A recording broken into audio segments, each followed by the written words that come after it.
Hello, welcome to my channel. I'm 12th Grace. In this video, I bring you another social media management tips. So if you're a social media manager that you probably just got a job or you're in the process of getting a job, these tips are going to help you. You're going to find them really useful. In fact, I wish I saw this video when I started off as a social media manager.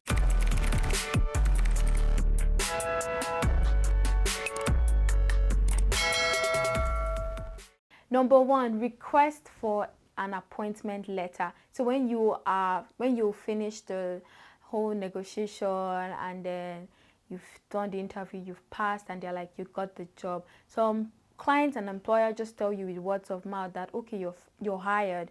Please and please always request for an appointment letter, an official appointment letter. It should be sent by email. Everything has to be official, because if it's not official, you end up doing something that is not part of the job. So in that appointment letter, your job description should be there.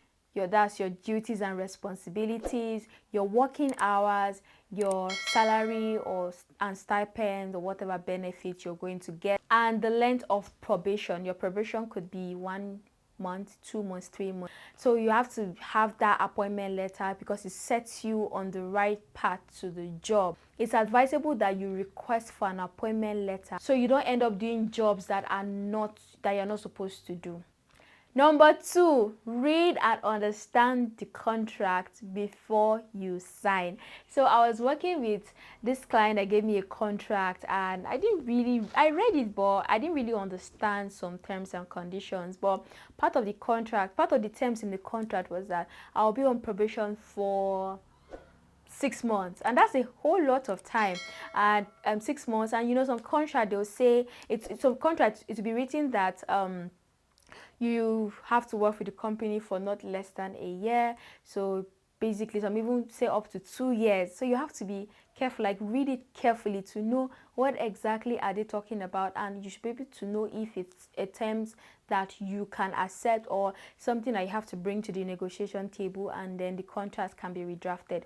So always read your contract and understand it clearly. There are some terms that you may not understand. You can speak to your client or your employer for them to explain to you better, or you can reach out to a lawyer to explain it for you. If you cannot afford a lawyer, if you have a friend that is a lawyer that's good contract and all, I'm sure your friend can be able to explain that to you. Please don't just go ahead and sign anything because you're desperate for a job, or because you're happy that, oh, I've been looking for a job all this while and then the job is here and they gave me my appointment letter, they gave me the contract, and I just signed. You just sign it and you can't wait to get started. You should be careful because you may be signing something deadly. Number three, be clear about the brand goals and expectations. So I've worked with a brand that because whenever I start working with any client or any brand, I always want to check if I always ask, please, what are your expectations? Because we have to have goals and expectations. What do you expect me to do? And after like a month or two, we come back to the table and then we brainstorm and say, okay, we're achieving this, we can move to the next level. And then when I started with this client said they wanted just visibility. They've not been posting in their page for a while. Their page has just been dull, and all of that. And they just wanted it to get busy and, obviously for the SEO, that's search engine optimization. And I'm like, okay, no problem. And then 2 weeks into the job, these guys were already saying they want to grow followers, and I'm like, no, that's not how it's done. That's not how it's done. You told me that this is what you wanted and this is what we're working with, and this has to be a month goal before we change it to another. So, and thank God I had my appointment letter with everything clearly stated there. Now, there's something I forgot to mention in that appointment letter. When you're giving an appointment letter, please read it carefully and see if there's anything they omitted or something that you feel like they should add. Always reach out to your client or your employer to say, oh, you didn't add this, you didn't add that. Everything has to be included, because that's like something that's going to speak for you. It's going to fight your battles Like, it's going to fight your battle. You won't know how, but trust me, it's going to fight your battle. So anything that you feel is necessary to be listed in your appointment letter, if they said they're going to give you a break, they're going to buy you data, they're going to give you a stipend, they're going to give you allowance, whatever it is that you guys talked about during the interview or during the negotiation or whatever, or if they say that salary will be increased after 2 months, renegotiation of salary after 5 months, everything has to be there. Okay, back to what I was saying about expectations. So it's good you set expectations and goals. Maybe they want to grow their followers, they want to increase their visibility, they want to create more content, they want to drive sales. Whatever their expectations are, make sure that you're clear about it and it's something that you can do. If it's not something you can do, you should let them know, and obviously you shouldn't be taking the job if it's not something you can do. But be clear about the expectation.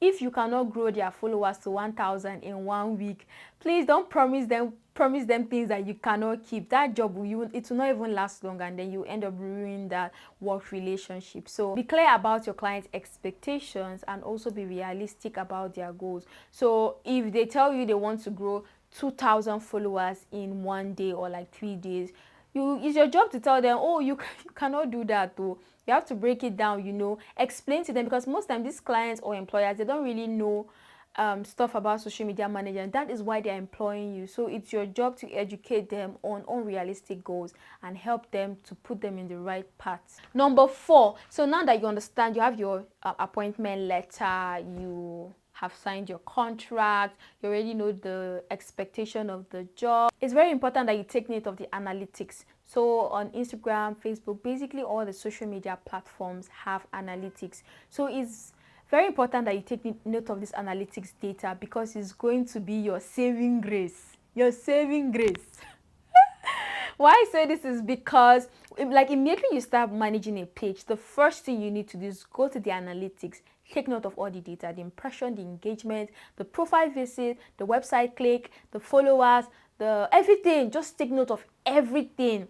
If possible, not if possible, take pictures, not just written notes. Take screenshots of everything. It's very important. When you take a screenshot of them, don't just keep them on your phone. Open a Google Drive and just keep those screenshots there, so that when you lose your phone, you don't lose all the analytics. So now this is very important, because so tomorrow if your client or your employer comes and tells you that, oh, we are not doing very well, when you started working with us, our followers was 20 and now they're still 20, or they were 200 and now they're still 200, our followers are not growing. And then there are other things that you can check for growth of the page. You talk about impression, you talk about engagement. And if you don't have all this, the record of all these things when you started, how will you now prove that you're doing well?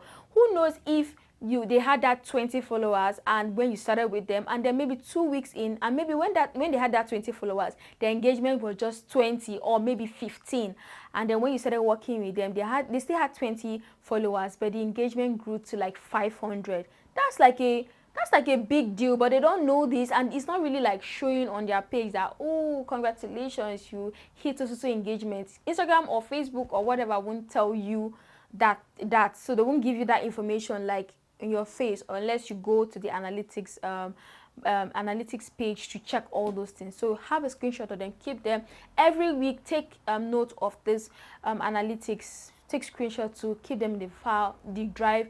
Week 1, you put everything there. Week 2, you upload everything there.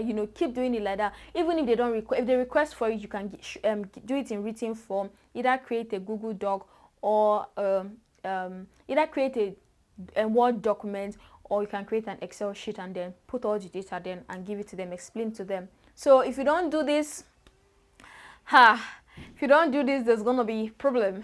So just take note of that analytics. Very, very important. Very, very important. So that's all for this video. I hope you find these tips very helpful and useful now and in the future. Please don't forget to give this video a thumbs up and also subscribe to my channel. Is that red button down below? What are you waiting for? Why have you not subscribed? Why? Oh yeah, do that right now. See you in my next video. Bye bye.